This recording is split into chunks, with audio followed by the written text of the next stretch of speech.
What do you want to do? You want to stay there and go here, or you already want to be Okay. sitting? You right. I could start right here. Yeah, yeah. I want to make sure you comfortable, fam. Cool. Well, you ain't got to do a whole lot of.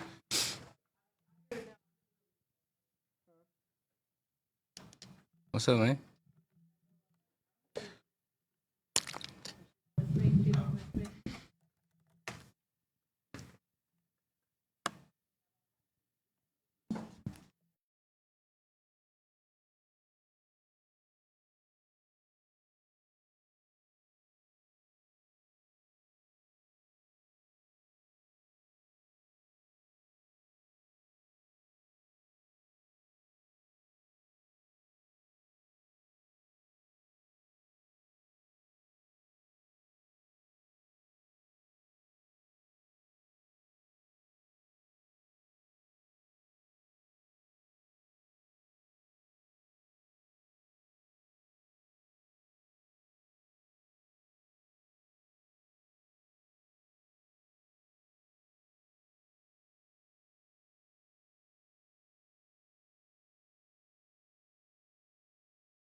One, two, three, four, five. Mic check. Mic check. Mic check.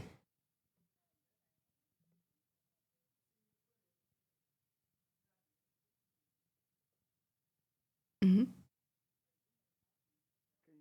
Can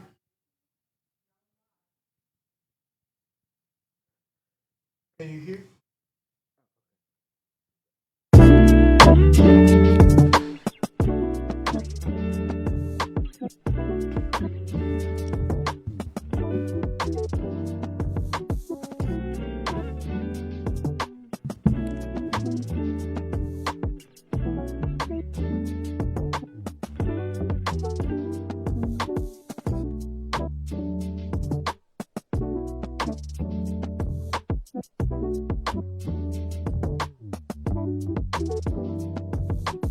What's going on? What's going on, Forest Hill and Everman family? This is your host with the most, Willie Beam, and we're back like we never left. This is Ordinary Conversations with Extraordinary People, and I believe today we have an amazing and extraordinary guest. This is somebody that I had a chance to hear from last year, going to an open mic in Dallas, man, and she definitely blazed the stage. So I want to give her an introduction, and I'm going to get out the way.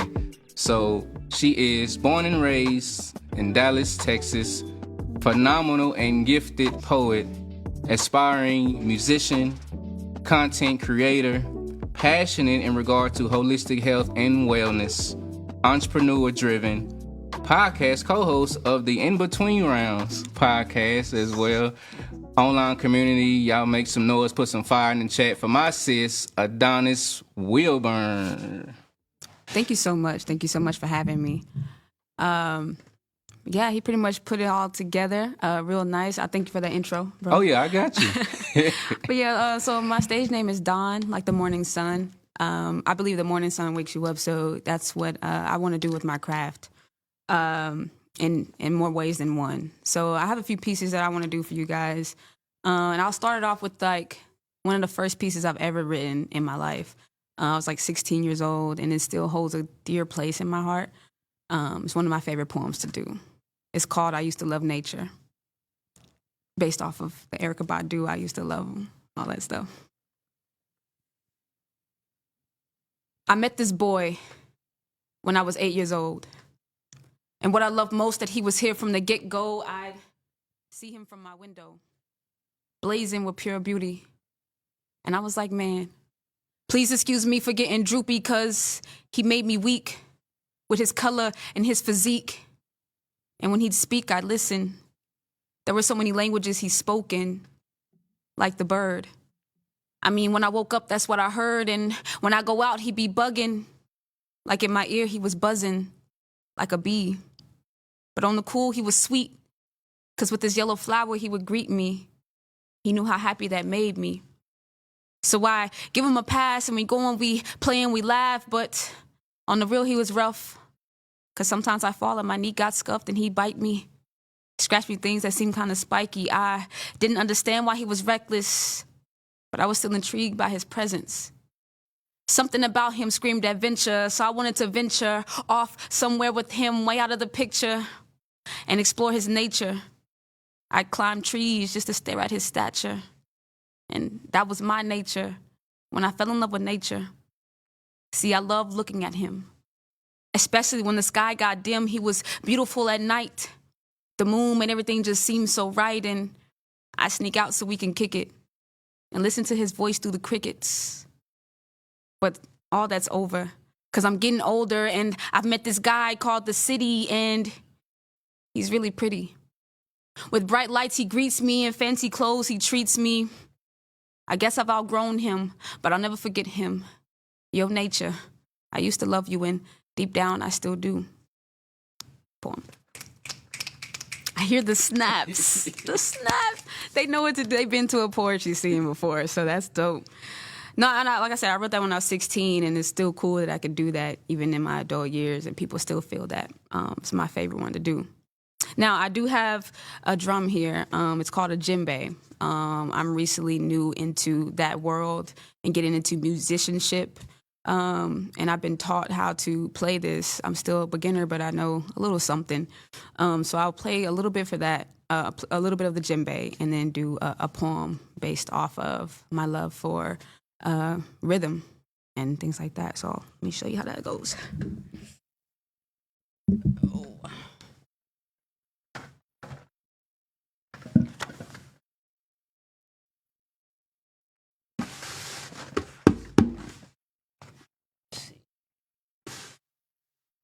Good.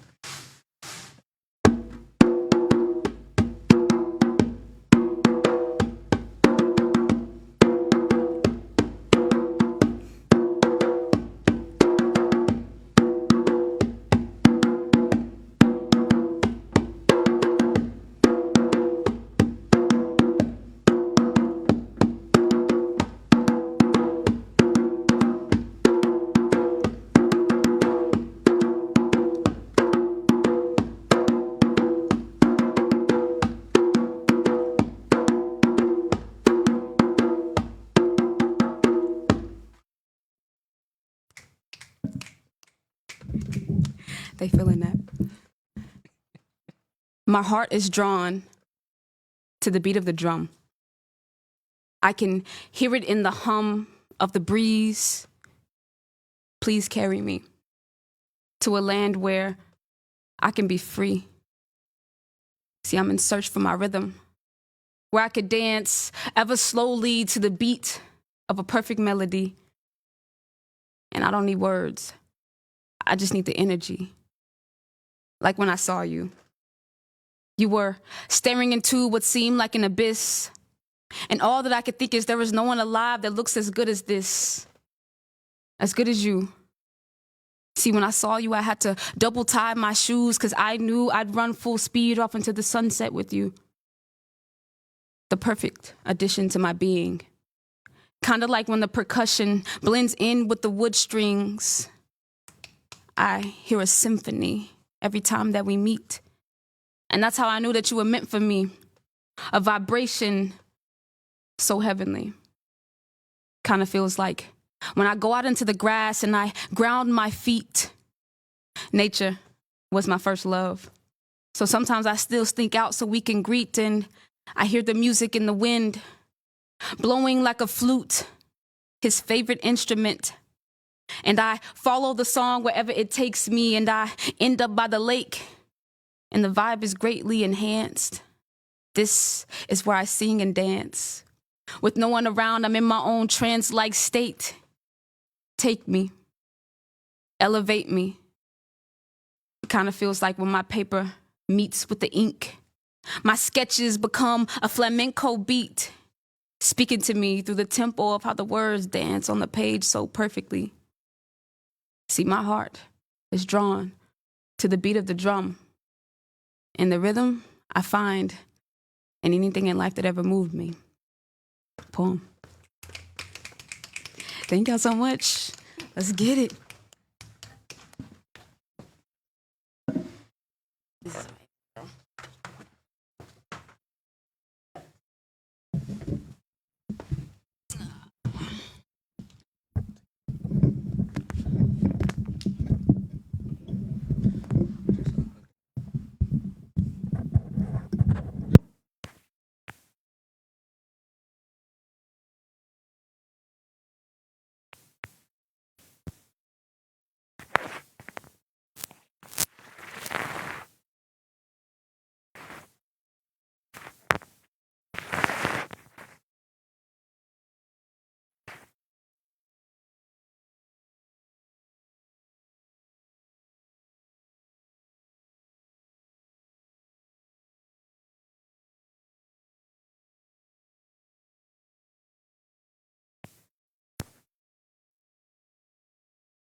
so much.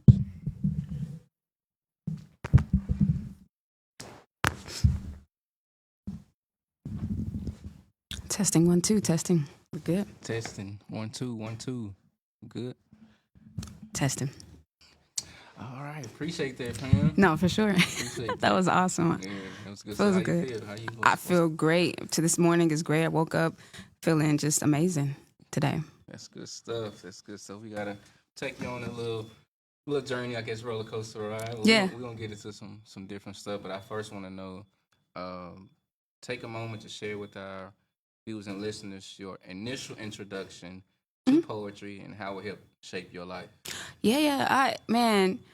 I always knew like I was like gonna be a writer in some sorts when I was a kid. I used to like write raps and things like that, and just I was just always into that creative space. But I know like we went on a field trip one time. I think I was like middle school, right? Went on a field trip and they took us somewhere and it was like an artistic thing. And I saw a poet. I don't even know their name. I can't remember their face. I just remember how I felt when I saw them do this poem. And I said, man, I want to do that. Like I saw that, and it's just the way they took me somewhere in my mind. Like, and we're sitting somewhere, and my mind went to another world. I was like, I want to do that with words, you know. And I hadn't even wrote a poem until I was like a senior in high school, but I knew I could do it. I just always had that in me. But I just want to be able to take people places with words. I knew that. That's powerful. I knew that. That's powerful. That's good stuff. For sure. How do you incorporate your personal experiences when it comes to your writing styles? I know different poets, whether male or female, they have their own writing style. So how do you incorporate your personal experiences? Yeah, I think that's all I can use right now is like what I've been through, and tell a story. Like I think poetry is just telling your story. Yeah, you know what I mean, in a creative way, and so I draw from the things I went through. I draw from things that I see. Even if somebody else went through it, I draw from that. Wow. You know what I mean? Whatever it sparks, whatever sparks emotion and thought. Like thought is important. So like if it makes me think about something, I use it. You know what I'm saying? I immediately go to the paper with it.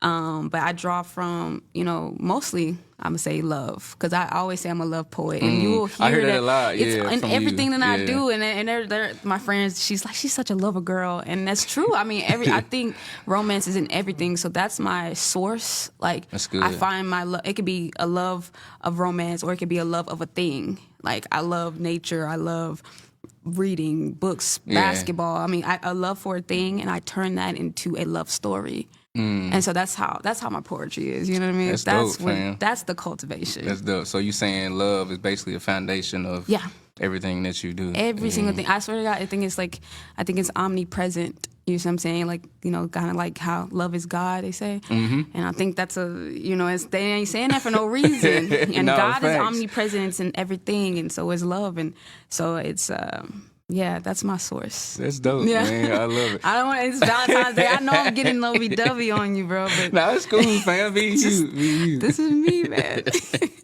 Yeah, it's crazy because I would hear you say that a lot. Bruh, Yeah. it's in everything. And it could be a poem. It's like a regular poem, and I say something about love. I don't know how. I don't know.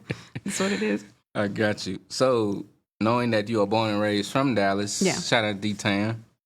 For sure. Does the culture of the city play a role in how you approach your craft, knowing that you're born and raised from Dallas? It does. I mean, because there's a certain rawness in Dallas that is in me. You know what I mean? We're born with it, And so I bring that, like, I like bringing a little bit of hip hop flavor to what I do as well. So it's in here, it's in the city, and so it does come out. And the way I talk, the way I move, you like, oh yeah, she's from Dallas, like, you know what I mean. So that's just the approach. You kind of you approach things based off of like your origin. You know what I'm saying? So that's my origin. Gotcha, You know what I mean? gotcha. Are there any specific, I guess, venues that you like to perform at in the city, or certain spots that you have a certain flow at? Yeah, so right now I've been jumping around so much. I don't have like a spot yet. I do now. We'll talk about that later. Yeah. I got a spot now, but like at first, like especially last year, I was just hitting all the spots. Like I would just go wherever I'm needed, like type stuff. Like, if, hey, Dom, we need you over here, I'm over there. Yeah. They need me over here, I'm over there. So it wasn't like a spot. It was more so like getting my feel of the city, because I wasn't in the field yet until like last year, for real. Wow. Wow. That's wow. crazy, right? Yeah, Just that is one crazy. year, and all this has happened. I would have thought you've been doing this for at least 5-10 years. Nope, one solid year, and I'm here. Wow. You know what I mean? Wow. How did you discover, I don't know the name of the place that I saw you at last year, me and Bobby came? Was it the winery? The winery place. See, yeah, I missed that spot, man. It's not there no more. But what's it called? That was through Black Caesar. Black Caesar. Black Caesar. Yeah. That's why I always shout him out wherever I go, because all the things that I've been accustomed to or just getting into is through his network. His network is crazy, Yeah, right? yeah, I see him everywhere. I follow him too. Come on, man. I mean, like, and then I go places, they know him too. I'm like, yeah, that's just the network. He got a huge, and through that network, I mean, and that just speaks to the testimony of like who he is and things like that. Because through him, I could flourish. You see what I'm saying? Yeah. And find different things. So yeah, I was finding all that stuff through him, and he had like a residency there in a way. Wow. Yeah, and That's he would huge. invite us out, and I was there every week. Yeah, that's Every huge. week. Yeah, I think it's very important helping each other, you know, for get sure. on. Yeah, For and putting sure. us in the right spots at the right time. That's what you're doing. You know what I'm saying? What you doing right shout now? out, shout out to the team, man. Shout out to Forest Hill Library, Forest Hill man. Library. This is amazing. No, Yeah. they need to know more about it. I'm gonna be pushing it. I appreciate You know it. what I know when we had a mod on, you was in the chat. I was in the chat. You was in the chat, man. Wasn't playing about it either. I was like, we'll leave. Yes. For sure. Going back to you, who are some of the female poets or writers that have inspired your work? Some people that you look up to. Lauryn Hill. Lauryn Hill. That's my That's a number good one in all things. That's a good all one. things, man. I want to meet her one day. No, seriously, when I was a kid, I wanted to be her. I would study her raps, like, for real. Like, That's I was crazy. I tried to learn them all. You know what I mean? No, that's like, she's everything. She's a singer, rapper, poet to me. Who else? So as far as poetry, I'm gonna go Rudy Francisco, and Javon Johnson.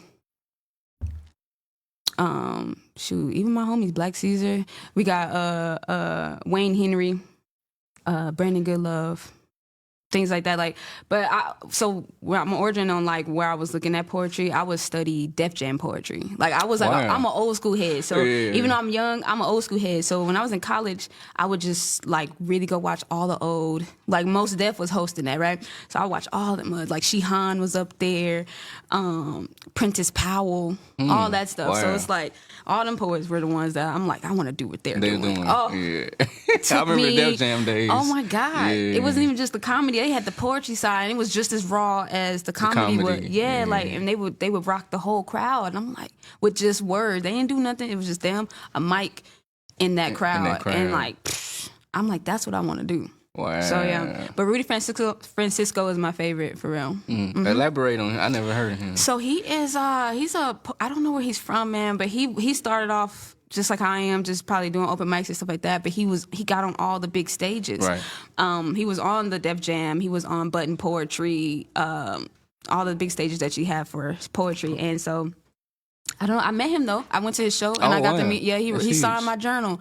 He don't even know how much he like, if you go on YouTube and you search, it was like a poem he got about this girl in the coffee shop. It's like one of his best poems. It'll take you away. He's just good at storytelling and still being quirky and humorous through it, you know. And he's comfortable up there, and I like that. You know what I mean? He really himself. So that's my guy, Rudy Francisco. I got you.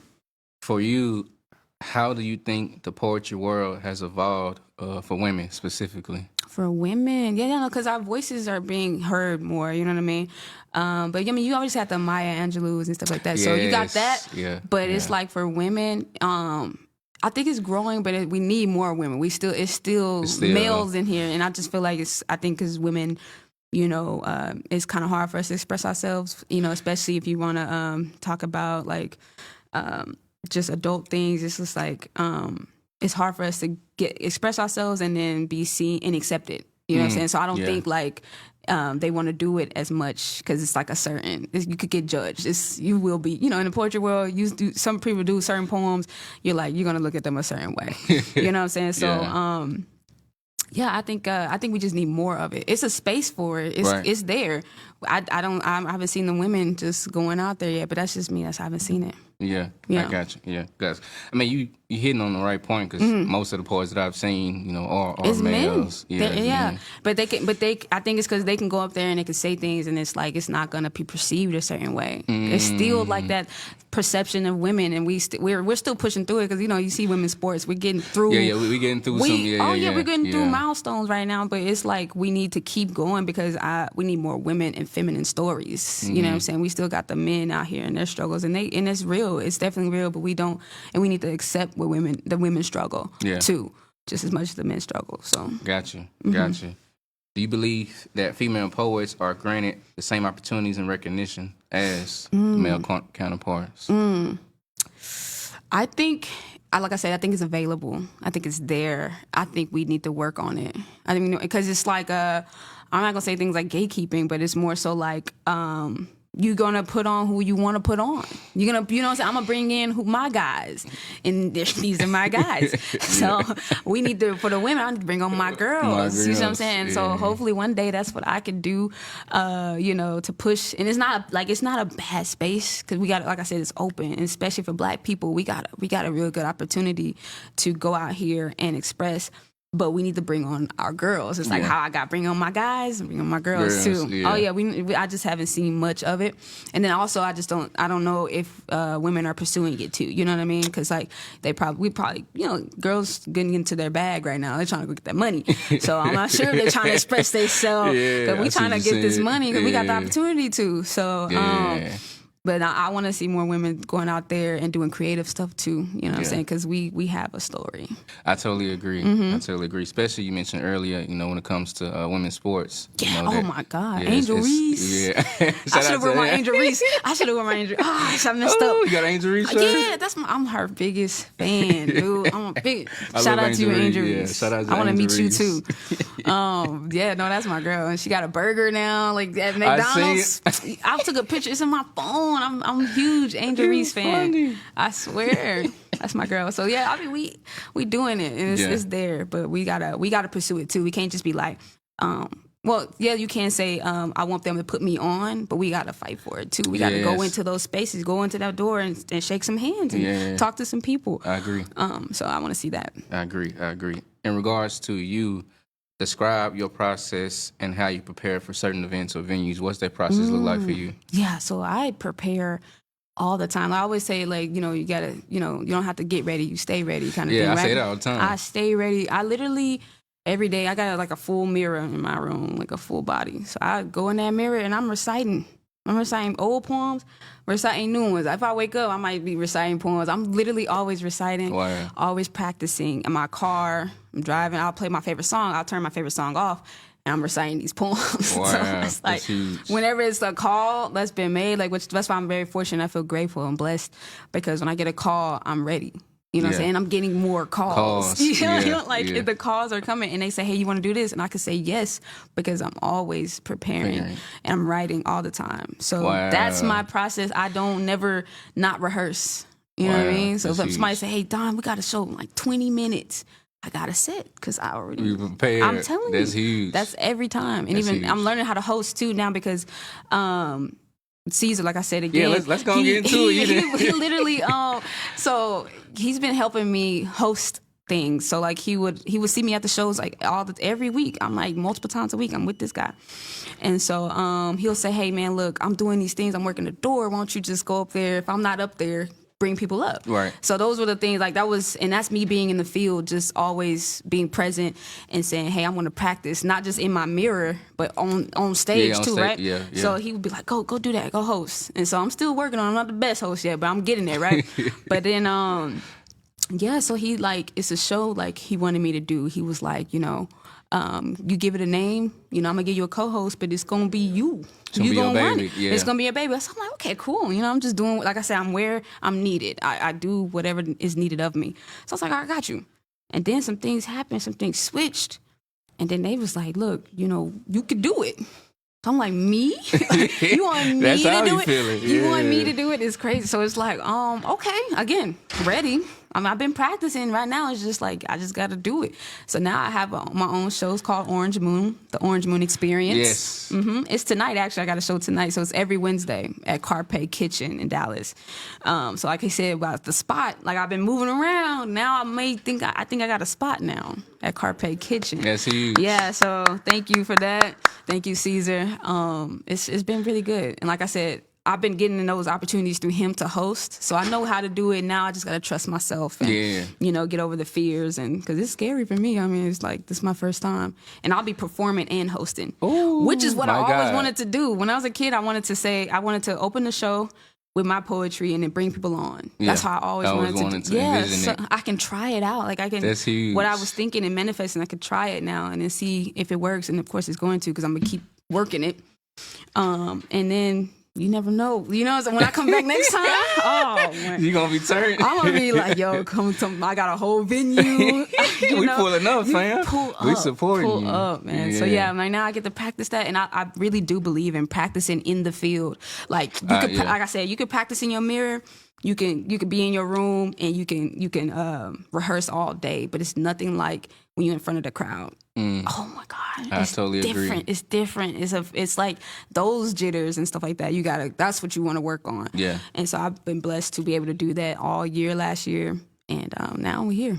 That's huge. That's huge. I'm happy for you, fam. Thank you. Let me know when everything is rocking so we can come support, man. Tonight's my test run, too. And we're doing singers with guitars. That's my whole idea tonight, because I want to play guitar. I got the drum. I want to play guitar. So since I don't know how to play it yet, I'm going to bring other people who can. So I'm like, and I don't know how to sing yet either. I'm going to bring other people who can. So I was like, I want all guitarists. I want 5 freaking people that can play guitar. That's hilarious. Yeah, so that's my theme tonight. So if I can't do it, someone else is gonna do it. You know what I'm saying? That sounds like my engineer. If I can't do it, I'm gonna pay somebody else to do it. That's the power of networking. Come on, buddy. Come on, brother. Like, it's just, you gotta, and then friendship. You know what I'm saying? If you're my friend, you can do it. You do it. Or then if I something you can't do, I'm gonna do it type stuff. So it's like that. I agree. Yeah. Wow, that's I'm giving you all the game tonight. Hey, no, we enjoying it, fam. We enjoying it. All the game. Going back to you in your own words, what does personal growth mean to you? Personal growth, man, just being better than yesterday is personal growth for me. Because it's not like it's never a destination. On some Kobe stuff, it really isn't. It's like you're gonna, as long as you got breath in your lungs, you can get better. You know what I'm saying? As long as you're striving. I like and that. I don't want to even more use the word trying, because sometimes when people say I'm trying to do it, they're not really doing it. You know what I mean? My mama used to be like, she said, don't say you're gonna try to do the dishes. You're not trying to do. Are you gonna do it? The dishes or not? I love it. I said, I'm not gonna use the word trying again. She took that out the vocabulary. But striving is more of a proactive word. It's more of a action word. As long as you're going. That's so good. You're moving. In some way, you don't even. Sometimes being still is important too. Yeah. And that's a motion on its own right. But you want something for yourself, strive for it, and be better than you were yesterday if you can. You know what I mean? That's all I like to say. I like that. Yes, sir. What other I guess what goals do you have in place in regards to whether it be the poetry space, whether it be the music space? What are some things you're looking to accomplish here in 2025? 2025. Okay. I'm glad because I got different goals for different time frames. 2025 for sure is the action year for me. Well, it was last year too, because I wanted to I wanted to count how many performances I did last year, so I did like 58 last year. I swear to God, 58. Jesus. And so now I know that I could do it. I want to this year. It's just bringing into fruition. I think that's the word for this year, fruition. Like all the things I've been thinking and planning on, it's time to implement. And then trial and error is cool too. You know what I mean? So I agree with this that. is my trial and error time, because last year I was perfecting my craft. And I feel like it's not like a perfection thing where like I've arrived. Like I said, it's always evolving. But I know I got something that I can bring. I know what I can bring, right? I can say that. And so now I'm just going to trial and error it. What can Dawn do? What can she bring to the table? Can I fill these seats? Like this. Yeah. That's what I want to know this year. Can I fill these seats? Wow. That's like, and I sell hard tickets. You know what I'm saying? And now I get a chance to do that right in February. That's crazy. So I got all year to test this out, you know? Wow. That's what I want to do this year. See what can Dawn do? What can I bring to the table? And once I know that, you know, my price is coming. you know, I can bring this. Yeah. I got a number. I got some stats. Let's build up the stat sheet right now. So that's what I want to do in 2025. Wow. That's huge. That's huge. Thank you, man. Staying in, I guess, in that vein, what role does self-reflection play in your personal growth journey? Because I know we mentioned, even though we're busy and we're trying to accomplish things, we have goals, there still has to be a stillness, you know, and so we can reflect and say, okay, God, what do you need me to do? How do I handle this? How do I manage this? Yeah. What does that look like? Yeah, because you got to, you got to love yourself where you're at, for sure. Yeah. You know what I'm saying? Like, if I'm not where I want to be, like I thought that, you know, I had to be married with kids right now. I'm not there, you know. So I'm going to love myself where I'm at. But self-reflection is huge because that creates the art for me. So every time I get to reflect, I can create something. I can build from that. I can express through that. So self-reflection is probably all that I do every day. I'm like, what am I doing? What do I want? How do I feel? Yeah, that's important. You know, where I want to go. So it's a everyday thing. I think, you know, if you're not taking that time to self-reflect, you're not loving on yourself enough. You know what I'm saying? Because that means you're focused on everybody else, which you can. I mean, we're supposed to be of servitude, right? You know, in a way, but also serve yourself and make sure you're okay too, because you can't give something that you don't got. Ooh, that's good, sis. You can't give something that you can't fill a cup and yours is empty. I say it all the time. You can't feel that. So it's like you gotta self-reflect because that's loving you. You know what I'm saying? That's so good. Improving you and showing yourself what you want from others. You know what I mean? Wow. So that's huge. That's Dawn here dropping gems. Chat. Put some fire in the chat. You got me early online. in the morning. I like the early in the morning. That's when it's good. Put some fire in the chat. Please blaze it up. So staying in that vein, I guess, what do you do in regards to self-care to make sure that you take care of yourself? I sleep. I try to, you know, look, I've been messing up on the sleep, especially last year. I was running really hard, and I didn't mind that, and I kind of even like taught myself how to run off a little bit of sleep just to get more stuff done. But I gotta sleep. If I tell you I'm not gonna answer the phone, I'm not gonna answer your phone calls. Boundaries. I'm telling you right now, I will tell you, hey, Dawn's going to sleep. Dawn's not gonna play with you right now. I'm gonna turn my phone off. And if my body shut down, I'm going to it's gonna, you know what I mean? I'm gonna shut down. Yeah. So sleeping, I like to read. It's like my new thing. And I love eating. I have to, you know, my trainer, sorry to you, I've slipped a little bit this week.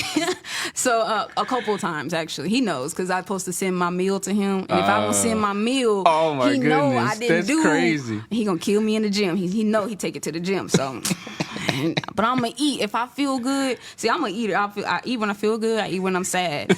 So it's bad. I eat all the time. So oh my goodness, I literally eat, sleep, and read. That's crazy, but that's the vibe. That's the vibe, bro. What are some of your favorite foods? I like to eat too. I like chicken. I want fried chicken all the time. Like if I'm hungry, like right now, I want some fried chicken. And fries. I like cookies and chocolate. I snuck a little piece of chocolate in my bag too. So when we're on break, I'm gonna eat that. So I got chocolate. That's funny. Cookies and cream ice cream, bro. Oh, I just bought some last night. Don't keep it away from me, bro. Keep it away from me. Cause I'm gonna eat that. That's funny. I'm gonna eat that. That's my stuff, man. So okay. That's just me treating myself. I'm going to the movies. That's my favorite thing. Yes. I gotta take I don't like going nowhere by myself, but I'll take my sister. We're going to movie date. Movie date, yeah. Movie date. That's huge. My biggest thing. That's dope. I know you mentioned reading. What books are you currently reading? I'm reading It's a movie. Well, it was a book first, but it's a movie called It Ends With Us. It's a romance movie. It just came out. Yeah, it's really good. So I'm reading the book of that because I just saw the movie. And I got Aragon. I'm supposed to have been finished that movie, but it's too big. So like, I'm reading both. I'm reading It Ends With Us and then Aragon right now. That's my stuff. Okay. Gotcha. I'm a romance head, though. I see. I see that. Romance movies and books and everything. I'm all up. Okay. One last question before I move on. Yeah. What are, I guess, one of your favorite romance movies? Brown Sugar. Oh. Brown Sugar is really number one. That's a good one. Number one. Oh, gosh. The Notebook. My bad. Let's switch it. The Notebook first. Notebook. Brown Sugar is my favorite movie, but the romance is The Notebook. I quote that all the time. Wow. Yes. That's my thing. That's huge. Mm-hmm. Going back to personal growth, how do you measure progress without getting fixated on outcomes or comparison? Oof. I know that a lot of times we try to compare ourselves to other people. Where I should be, where they are, whatever the case may be. Where it might be a different story. So for you, how do you measure progress? I measure mine. Like I said, I did. That's why I had to count what I did last year. Yeah. I made sure to, like you said, instead of comparing myself to others, I'm going to just go off my own stat sheet. Like I literally make my own. So last year, if I did 58 performances, I'm not trying to do that again. That was a lot. But I will say, hey, I did all of this. This is what I know I can do. So let's see, in this aspect, what can I do? You know what I'm saying? What's my numbers on this? And so now I'm going to build my stat sheet as far as like I said, I want to sell these tickets. I want to see if I put my name on a flyer, how many people can come out? So so I'm going to measure that. Say, okay, this show, 20 people came. Next show, 30 people came. Oh, snap. That's growth. You see what I'm saying? You look at it in what can you do? Yeah. You know what I'm saying? Don't look at what everybody else can do, because at the end of the day, it matters if you can do it. Yeah. Not if they can do it. Yeah. So I'm looking at my own stat sheet, and it's important. Like, that's why journaling, people tell you to journal. People tell you to. I'm starting to do that now. You know what I mean? Yeah. Like, that stuff right there, put those things in there too. Like, what have you done in this X amount of time? You know what I'm saying? And when you look back in your journal, you say, oh, okay, maybe I want to improve in this part. But it's not like you have to prove in everything. You don't have to be like this super competitive thing. But it's just like when you look back in your journal or you look back on your life, you say, hey, I want to do this more. I want to do that more. And you can base it off what you've done. Gotcha. Pay attention to that's that self-reflection too. Pay attention to what you've done. And that's how I measure my growth. Gotcha. You know what I mean? Gotcha. Do we have some questions from the audience, or shall I keep? No. Y'all got it going on. Yeah, we try to make sure we keep the audience. Yeah. Make sure the audience. Hey, audience. What's up? No, this is great. I'm going to try to. When is your next concert, and what is your favorite poem? Oh. Why? Okay. So I would say next concert or show is tonight, right? Orange Moon at 9 p.m. tonight, Carpe Dallas. So if y'all want that information, y'all give it my Instagram at Adones, ADONESSS. Again, ADONESSS. So yeah, tonight, but also just every Wednesday. That's my show every week. Now, and I do have a show next Wednesday, even though I have Orange Moon. This was already booked. I have Colors and Covers. I got an interview there, and I think they're doing photo shoots. We get a band. Oh wow, it's dope. So February 19th, Colors and Covers at Mocha Coffee Tea place. That's another one. And then my favorite poem, y'all, right now to date, is gonna be "I Fell in Love with the Guy in the Band." That's my poem. I love it because it tells people about my love of live music, and it was just the ultimate love poem like that I think I wrote so far. So, and I love performing it. It's real jazzy and cool. So I could do different things with that poem. You know what I mean? Oh, I got you. Stay ready. Let's go. I fell in love with a guy in a band. Such a reckless thing for me to do, I understand, but on the day I saw him play, I couldn't help but picture me in his hands like his guitar. I'm gonna leave it there. I'm gonna leave it there. I stole that line low-key from Toni Braxton. She has a song called Spanish Guitar. I never heard that. Oh, go go check it out. She got one over here. I got one over here. Check that song out. She was basically, she saw this guy playing guitar and she was like, I want to be in his arms like his guitar. And I said, I do too, man. I do too. It was so many, I see some guitar players like I would, that's my guy right there. But so I wrote it like that. It's funny. You're welcome. Another question is, are you currently mentoring any girls? Sports? Wow. I'm not. I'm open to that. I really am. So I mean, because each one teach one. I believe in that, and I definitely want to bring up, like he said, I want to bring up the women. You know what I mean? I want us to express more and be free in expression, and still keep it classy, but be free in expression. You know, I love that'd be awesome. And then the last question I have in front of me is, do you have any written books of your poems? Or is that in the future plans? Yes, I'm glad they asked that. That's so cool. So yeah, I'm actually working on a book right now because I don't have one yet. All my friends got them. Caesar got 2. All my friends got the books. I'm like, I want a book, and I got my friend's book in my little library too. All my friends. That's dope. So I wanna add to that collection with mine. So I'm working on that, and I'm working on an album as well, poetry album. You know what I'm saying? Exclusive. That's a segue to my next question. Let's go. Let's go. That's a great segue. Let's go. We're in tune. We're in tune. We're in tune, brother. We locked in. Describe your relationship between music and poetry and how they complement one another. Yeah. Man, I music helped me write. Like if I can listen to Michelle Indicello. I think I have said her last name right. I think I know who that is. Yeah, she did that. I think her album's called Bitter or something like that. But I can listen to this music. I can listen to D'Angelo. Oh yeah. Lauryn Hill for sure. Yeah, I mean, it's just like, and I hear a song. I may even hear a line from a song, and it makes me write about something. But the song, the instrumental itself, helps me puts me in that world that I want to be in to write wherever I'm trying to write. So it goes hand in hand. And plus, there's poetry all through the music. I agree. All through the music. Like I said, Lauryn Hill is a poet to me. You know what I'm saying? So, like it's one in one, but it's just different forms. That's all it is. It's just music is poetry with a beat. Yeah. That's what it is for me. Yeah, I totally agree. Yeah. Following that up, walk us through the idea of incorporating instruments into your poetry pieces. Clocked. Yeah, I have to, man. I love what an instrument does to me. And I'm a band head anyway. I used to play saxophone when I was a kid. I seen it on your IG. I was studying. I know, man. And people tell me, where's the sax, man? Where's your sax? I'm like, I know. I haven't been practicing like I should. But I used to play in 6th grade. And saxophone? Yeah. Wow. I was first chair and everything over all the boys. They was, I was killing them every week. Killing them on the sheet. On the sax. I was, man. And then so I bought me a new one. It's a red saxophone. I call him Barry. Strawberry, but I'm calling him Barry. You know what I'm saying? My guy.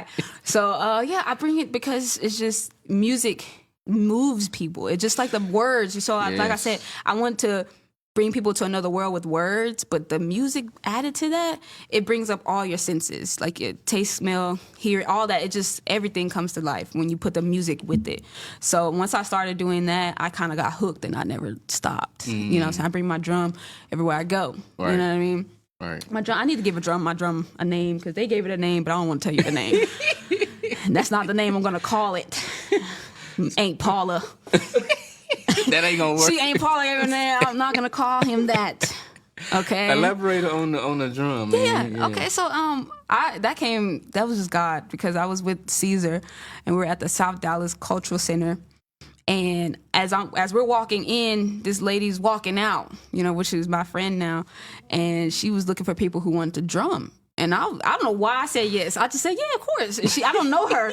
She's like, I'm trying to teach people how to drum. I said, yeah, sure. She said, nah, y'all got to be for real. I said, I'm for real. I didn't know I was for real. And so I just said, yeah, I got you. I got your number. Boom. And I went, and this is the first drum I touched. She gave this to me. I bought it off her. But I played this. It's a vibration, dude. Literally, it really is a vibration that comes to this drum, and it's very spiritual. So as soon as I played it, I was like, I want to do this again.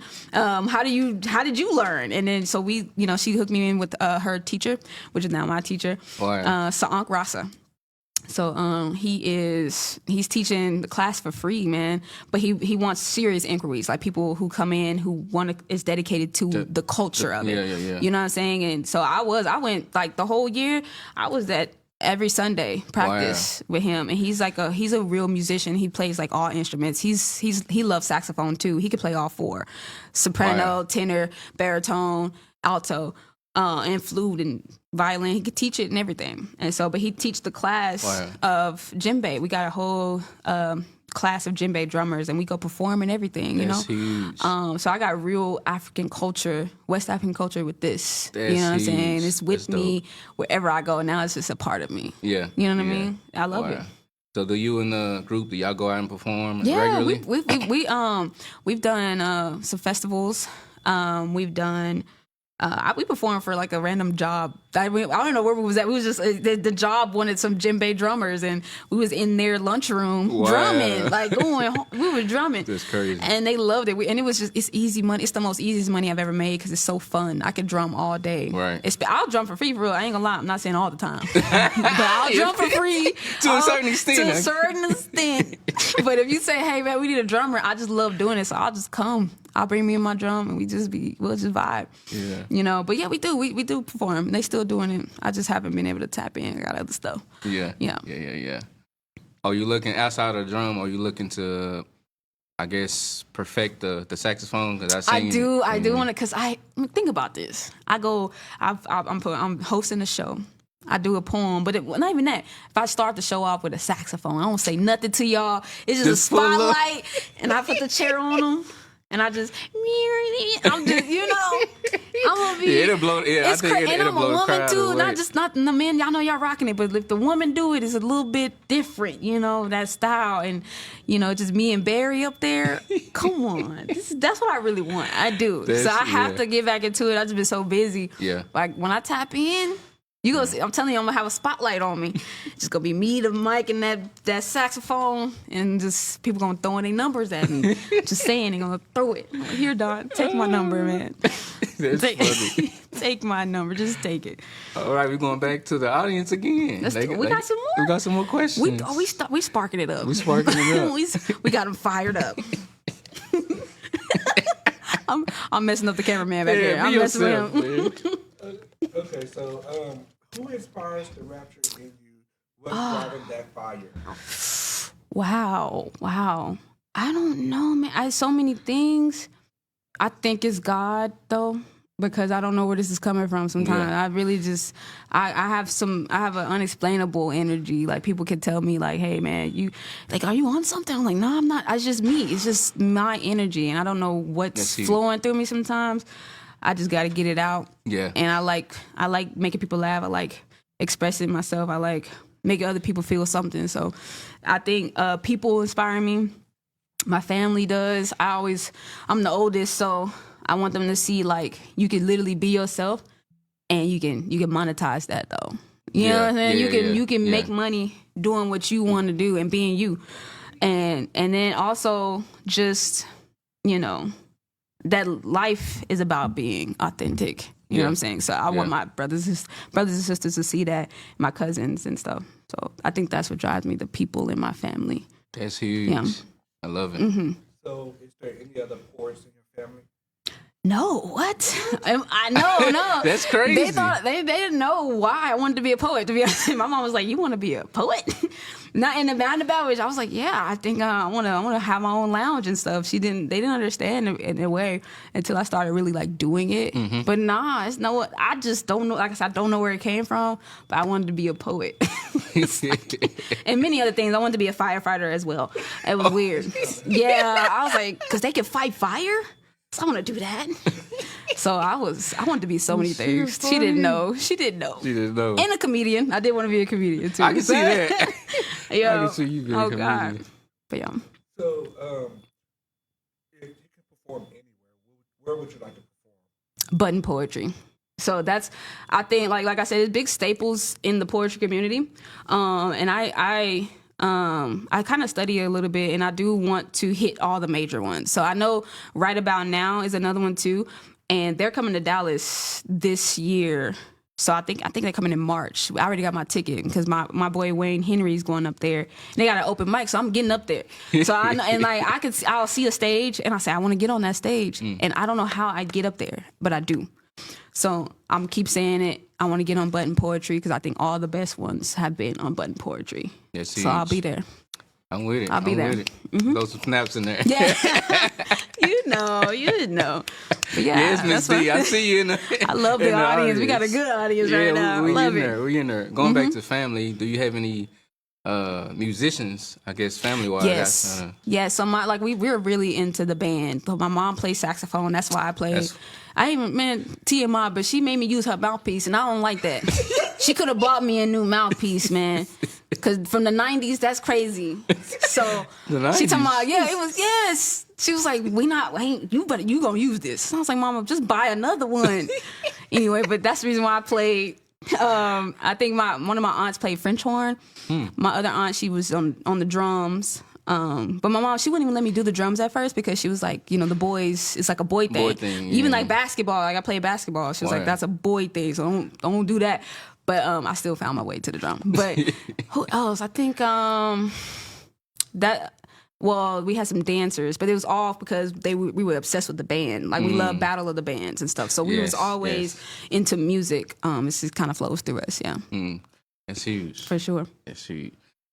If you could collab with any musicians, who would you want to perform with and why? Beyonce. I love you. You're on tour. If you could, you know what I'm saying? You might need some poetry. You never know. Yeah.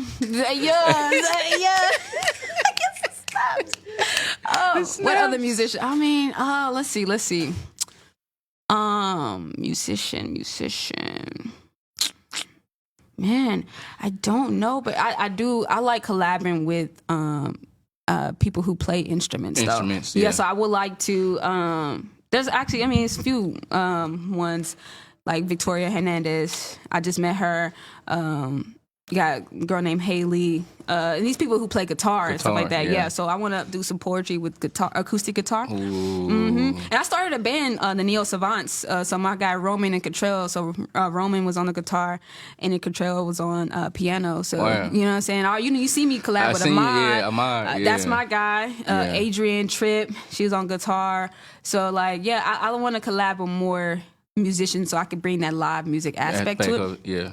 That's what I want to do. Okay. For sure. It does something. Like my mom, she saw it and she thought it was she said, now I want to hear poetry or music only. Like that's the only thing. She loved it. So, That's dope. Yeah, we definitely enjoyed you in the mind last year. Yeah.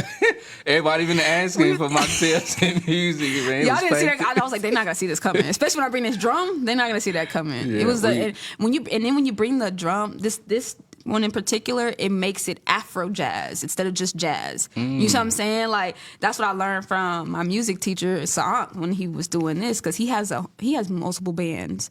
But I saw him at a festival. He had a band and he played the djembe.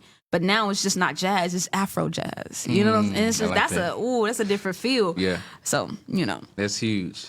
For sure. What do you think makes a successful collaboration between poets and musicians? Chemistry for sure. I think, and it's like sometimes you're not gonna get it instantly, but if you can get it, like if you already know, like we're in this room right now, and then we all start playing, we all do our whatever our art is, right. And then I say, hey Willie, I like how you was painting that. You know what I'm saying? I think I can write a poem to that. It just kind of let it be natural. I think that's how you get like the magic. You know what I'm saying? You'll kind of naturally gravitate towards something, and then somebody sees something in you, you see something in them, you might see something that I don't see. You know what I'm saying? And then those things create like this beautiful masterpiece. You know what I'm saying? So that's what and all of my collaborations have just been organic. Yeah, I can see that. Yeah, it just be like we bump shoulders, or you see me at a show and you just want to add that to your show, and then we practice and it was gold. Yeah. You know what I mean? And that's the part I love and I'm addicted to. Yeah, you know what I mean? That's huge. Yeah, I think collaboration is very important. I learned that through Ahmad and Caesar and all them. Yeah. That's all we did. We'll be doing a show and we say, hey, next time I want to do this. Next time, we call it the gym. We in the gym. We just say, hey, we're gonna practice this next time, and we do it, and the crowd go crazy for it. They love it. We feel like superstars, and so that's huge. That's you gotta collaborate. Gotcha. So I want to make a pivot. When I studying who you are and your IG and all that good stuff. So in your bio, you mentioned having a passion for holistic health. Yes. What was the driving force in wanting to pursue that approach? Thank you for that. I appreciate that. And I remember one time I was like a low point in my life where I was like, everything was just not working. It wasn't, nothing was feeling good to me. And I chose to like read books, So I was like, I read this book. I think it's called The Kemetic Life. And Kemet is the original word for Africa. You know what I mean? It's the word for the land of the black or something like that. But it's like it's the original word for Africa. Or I'm saying not Africa, my bad, Egypt. So instead of Egypt, because Egypt is more of a westernized word, Kemet is, that. So I was obsessed with Egypt/Kemet. And so I read the book, and it literally was about holistic health, right? It was teaching you how to eat well, right? That's all I wanted to do. I was like, I'm not eating good, and my life is going to shambles right now, so I just needed some kind of like something. Mm-hmm. And I thought I was going to read this book to learn how to eat well. But then it wasn't just about my eating. It was about my mental and physical health. That's good. So I was like, what? I didn't even know that even went together like that. So I was like, I'm reading it. It's huge. I didn't get to read the whole thing, but it made me like ignite all over all my senses. And I was like, I need to learn how to be holistically healthy, not just go out there and eat my broccoli and my, and my celery. I got to go out there and be able to, I learned how to meditate. I learned how to, what certain workouts do, what this for this, and massages, the mental connections and massages. I learned so much from that book. And then after that, I wanted to be this holistic health person. I wanted to be the advocate for holistic health. And that's why I keep it up there. I've strayed a little bit, but I definitely keep it up there because that's my core too, being all around healthy. You know what I'm saying? I agree. That goes into that self-love thing. Makes sense. So well, what would you say would be some key factors when it comes to holistic health? Yeah. I do, like I said, meditation was big for me because that's the art of being still, and it's also the art of just introspection. And that's the most time I could talk to God when I'm meditating. And you got to talk to God. If you're not doing it enough, it's not enough you can talk to God about, you know what I'm saying? I totally agree. Go to him. And meditation was cool because it was just like, and I go out in nature and do it. I do yoga and stuff. I go out there, yoga mat, and I'm planted, I'm grounded, and yeah, I think you just need to talk to God. I think that's the start. And then everything else evolves. Yeah. You gotta talk to God. Yeah, that's why. Simple as that. Simple. It's like I don't even know nothing else to say about it. Like it's just that's the key. That's the key. I got you. What are some foods or eating habits that support healing and balance? Yeah. So my trainer, he's crazy. He knows it. He tells me he's crazy, but I can say it out loud. He's crazy. But he definitely made sure that because once I started training with him, he was helping me eat better and stuff, but he let me know, just your meats and your greens, like that's like, your protein greens. And so that's been helping me eat cleaner. Yeah. You know what I'm saying? So it's like, somebody say like not enough chicken and beef that you can eat, you know what I'm saying? And greens, you can eat as much as you want as far as like portion wise, but that's the core. Yeah. And then even my grandma, I went back to, how she eats. She said the same thing. She said, your meats and your greens. I was like, okay, then that's it. That's all I'm gonna do. And I like both. So that's how and my fruit, I was a big when I was learning about the Egypt stuff and the Kemet, they were big on the fruits. It was like something called a fruitarian. I didn't even know that's it. Go look it up. Never heard of it. I swear to Bob. You look it up as a fruitarian is real. Never heard of it. And everybody used to be like, you're lying. This is not real. You made it up. I read this in a book and I Googled this. So a fruitarian, they live off of fruits, seeds, and greens. And I'm not saying go that extreme, but I started really learning about, and there's so many fruits out there. Like it's so many exotic fruits like soursop and things like that. I heard of soursop. Eat the real soursop, bro. It's so good. It's like an addiction for me. So and it's hard to get it, but get your fruits in there too. I mean, I know they say if you eat too much of it, it's like sugar or something like that, and it's gonna not be good for you. I don't know, man, but I eat my fruits. I love my fruit. Yeah. I'm just saying right now, eat your meat and greens for sure, but I eat my fruits too. Your fruit. Yes. Yeah. I got you. That's it. I got you.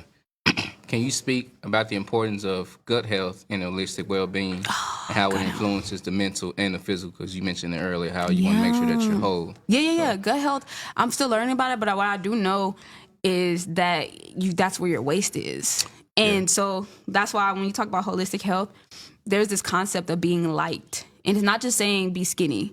It's saying like be light mentally and and physically. You know what I'm saying? So your gut is where your waste is. So if you can get rid of waste, you become light. You know what I'm saying? Yeah. That's all I can connect that to. And even on a spiritual level, you have waste as far as baggage. You have waste as far That's as so good.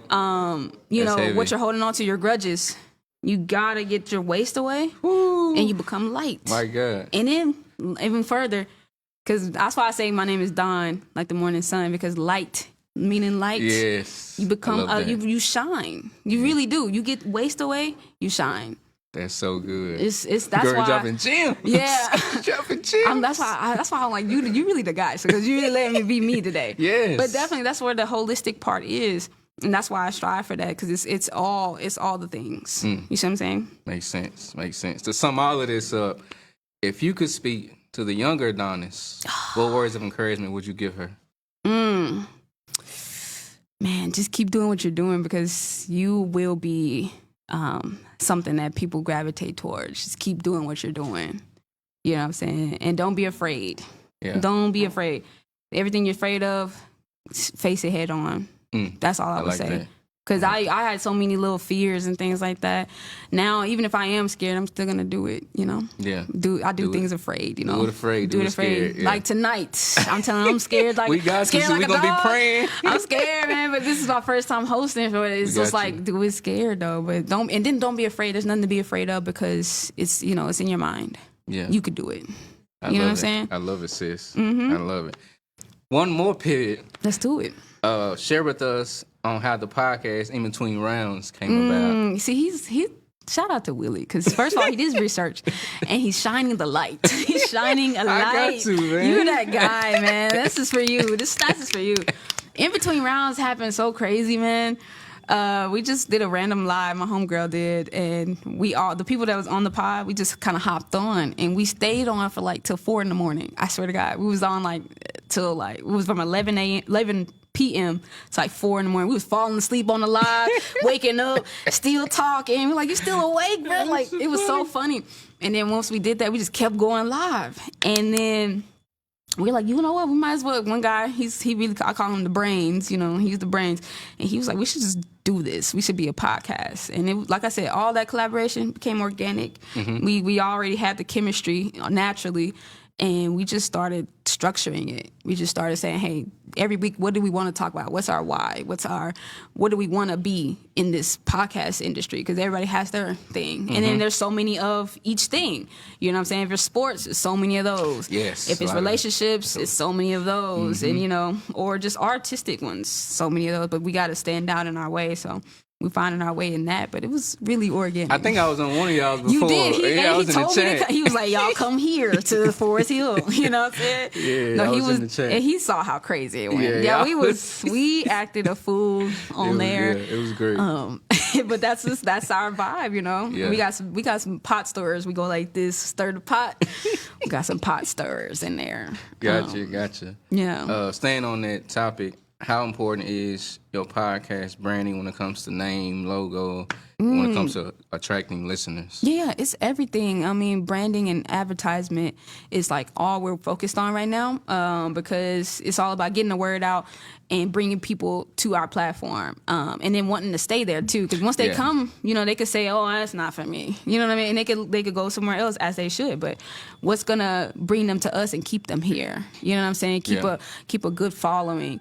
So we're working on things like that, and it's important because, again, I think that's the inspection that you do. Because who are you first? Who are you? What are you?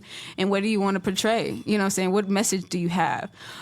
So once you know your message, you bring in the people who want to hear that message. That's like how they that. stay. That's what I keep telling them. Like, what do we want to say? And whatever it is we want to say, we can, you know, because everybody has their own thing. But whatever it is, that crowd is coming. And that's who's going to love our podcast. So I got you. How can our listeners and viewers follow you on social media? How can they stay connected? My biggest one is Instagram, y'all. So go to Instagram at Adones, ADONESS. My Facebook is Adones Wilburn. TikTok also is at Adones with an 8. I think that's it for me. Oh, we got the YouTube and stuff. So YouTube, we're doing the In Between Rounds. So look up In Between Rounds Pod on YouTube, In Between Round Pod on Instagram. That way you can see me and see what else I'm doing as well. Yeah. But on my Instagram, you're going to see all my shows. You're going to see the podcast stuff. So you follow my Instagram, you're going to see everything. That's dope. I always tell people that. I got you. Any closing remarks as we put a wrap on? Anything else you want to share with the online community? I say be loved, be liked, and be yourself. You know, that's my closing remarks. I see it. We appreciate you, sis. I want to Appreciate scream, you, man. y'all, I appreciate man. it. Yes. Thank you. Appreciate the audience. Thank you. Appreciate the team. I appreciate This is Ordinary Conversations with Extraordinary People. And we had an extraordinary guest on today. Y'all come back and see us next week at 12 p.m. Peace. Peace. Bro.